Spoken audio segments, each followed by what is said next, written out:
এই পরিষদের নমশূদ্র পরিষদের একটা কমিউনিটি হলের শিলান্যাস আমরা করলাম। আমি তাদের সঙ্গে আমার সম্পর্ক আজকে নতুন নয়।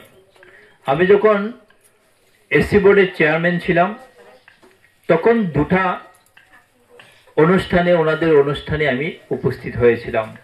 আমার খুব ভালো লেগেছিল যে তারা সমাজ সেবামূলক কাজ করে, যে ছেলে মেয়েগুলো মেট্রিক হায়ার সেকেন্ডারি পাশ করেছে তাদেরকে সংবর্ধনা দেওয়া হয়েছে, তাদেরকে উৎসাহ দেওয়া হয়েছে, তারা জীবনে কোন দিকে যাবে সেই দিক নির্দেশ করা হয়েছে বিশিষ্টজনদের উপস্থিতিতে।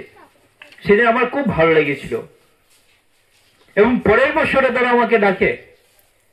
আমি এসছি, 2টা বছর এসছি, কিন্তু তখন আমার করার কিছু ছিল না, আমার কাছে কোনো ফান্ডও ছিল না যে আমি বলবো যে না আমি এটা করে দেব, সেই সুযোগ আমার কাছে ছিল না।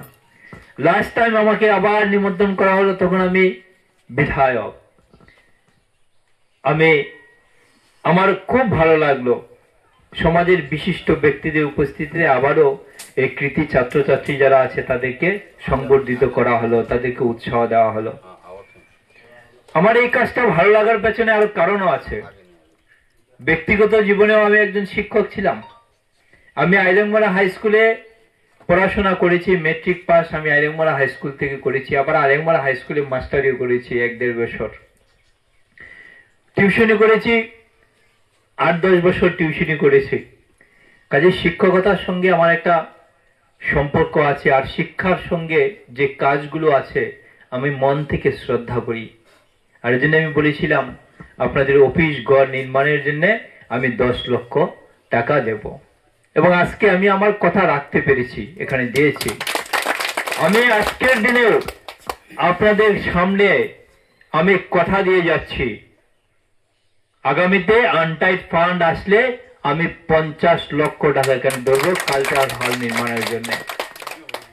কারণ তারা যে কাজটা করছে সে কাজটা প্রকৃত অর্থে সমাজের কাজ।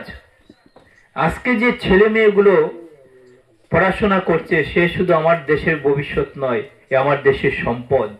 আর এই সম্পদকে ঠিকমতো গড়ে তুলতে হবে, তাকে উৎসাহ দিতে হবে, কোচিং এর ব্যবস্থা করতে হবে।